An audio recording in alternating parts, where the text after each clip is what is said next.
mendengarkan ceramah berikutnya. Oke, satu pertanyaan lagi, Gus. Ini ada pertanyaan dari teman-teman mitra driver Grab. Saat mengantarkan barang, tiba-tiba azan waktu sholat, ya, Gus. Lalu kita sebagai driver harus sholat dulu atau menyelesaikan orderan dulu, karena itu juga amanah kan orderannya itu. Mungkin nganter barang atau mungkin nganterin penumpang. Mengingat barang tersebut sudah ditunggu pemiliknya dan penumpang tersebut juga sudah ada janji yang lain, pokoknya gitu. Mohon pencerahannya, Gus, gitu. Begini ya, ini kan fikih sosial ya. Saya jawab, ini memang harus pakai fikih, nggak pakai rasa. Saya ulang lagi, pakai fikih, nggak pakai rasa. Waktu sholat itu kan banyak ya, diantaranya maghrib dan isya, duhur dan asar, terus subuh sendiri. Ya, ben sampean belajar fikih, orang belajar tasawuf ya. Nah, kalau subuh itu tidak ada toleransinya kalau waktunya sudah tinggal 10 menit, karena tidak ada jamak. Ya, tidak ada apa? Jamak.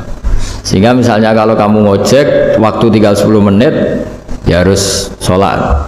Tapi kalau sekedar dengar azan, ya, ini penanyanya kayaknya itu teman kamu, jadi fikihnya kayak kamu, nggak jelas. Azan itu kan bukan akhir waktu sholat. Azan itu bukan akhir waktu sholat, tapi awal sholat. Itu tidak harus supir Grab, tidak harus supir Gojek. Meskipun kamu makan ada azan, ya teruskan saja, kan tidak akhir waktu sholat. Anda menerima tamu, gendong anak, atau sedang nyupir, atau sedang bercengkrama sama teman. Kalau ada azan ya nggak apa-apa, misalnya diteruskan. Kan bukan akhir waktu sholat. Yang benar-benar harus ditinggalkan itu kalau waktu sholat misalnya tinggal 7 menit.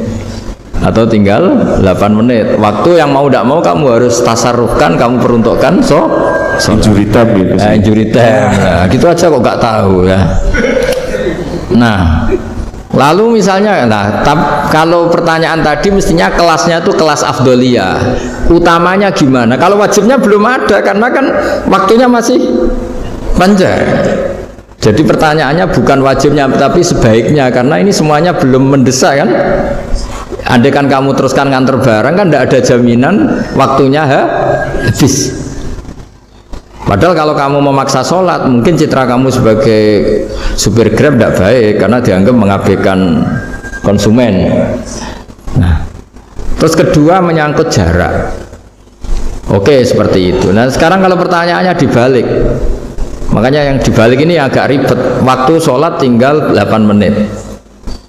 Ada konsumen yang minta diantarkan saat itu, dan acaranya ke mall happy-happy. Maka fatwa kita sebagai ahli fikih, ya tantang saja, saya mau sholat dulu. Kalau nggak sabar ya silakan cari yang lain. Kalau acaranya ke mall.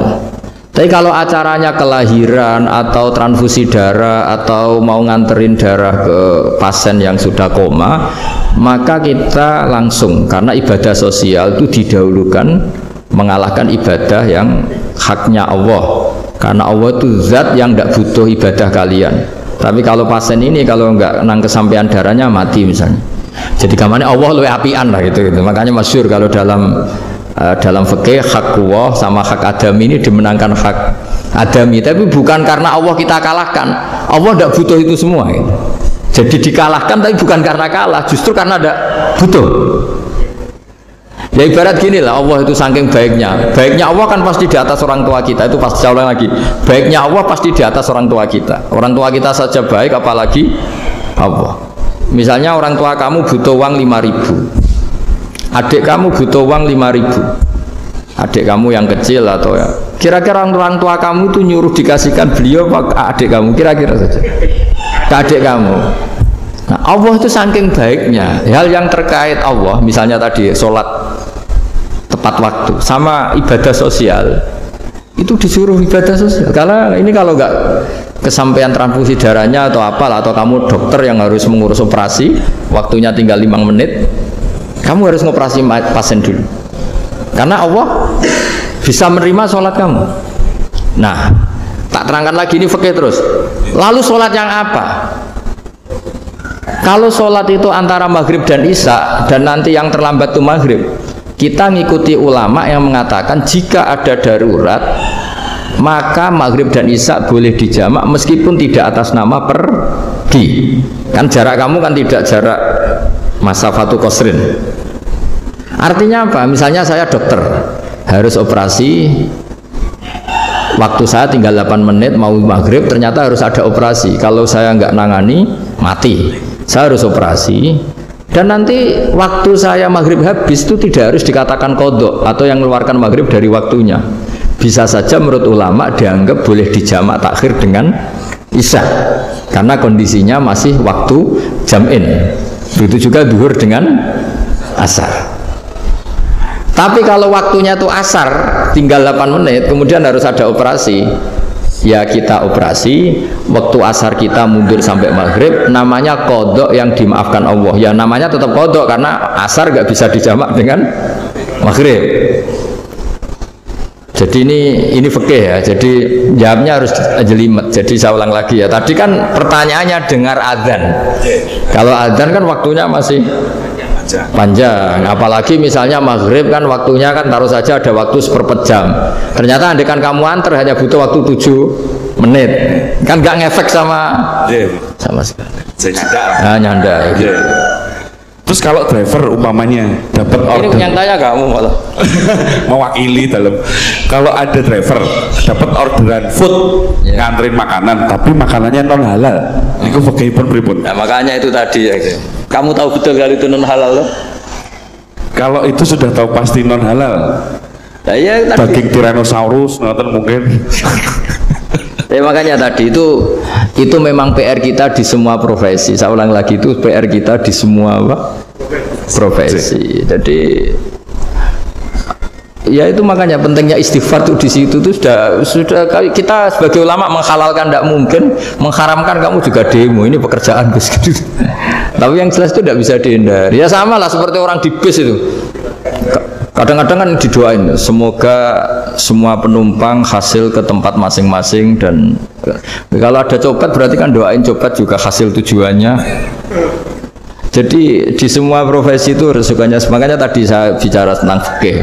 Kaidah umumnya menolong maksiat itu ya bagian dari maksiat, menolong taat itu bagian dari taat. Mau tidak mau harus ada hukumnya. Setidaknya barokahnya tahu hukum. Kalau kita salah belum istighfar gitu, sudah salah nggak merasa salah itu. Jadi barokahnya tahu hukum itu paling tidak kan kita ya istighfar lah. Kan ya tadi seperti paket misalnya, kan ada saja orang paket yang jelas-jelas barangnya itu haram, tapi atas nama profesionalitas kan mungkin tetap dikirimkan. Tapi barokahnya ngerti hukum dia istighfar. Nah, tapi karena kalau kita menyarankan sudah ada usah pekerjaan yang lain banyak nanti kan rai-rai potongan tawakal dikandani ngono kan ya repot deh. Nah kalau kita kiai guys gak apa-apa, serius pangeran sugih. Menurut sampean harusnya ternuntut Gus, saya karena fatwa jenengan saya sekarang miskin, ini gimana pertanggung jawabannya? Ya ribet kan. Tapi saya ulang lagi, itu seninya ngelola kehidupan semuanya seperti itu. Jadi makanya kita nggak pernah berhenti berdoa Rabbana dzolamna anfusana, karena dalam sisi semua hidup kita pasti ada unsur nggak benernya gitu.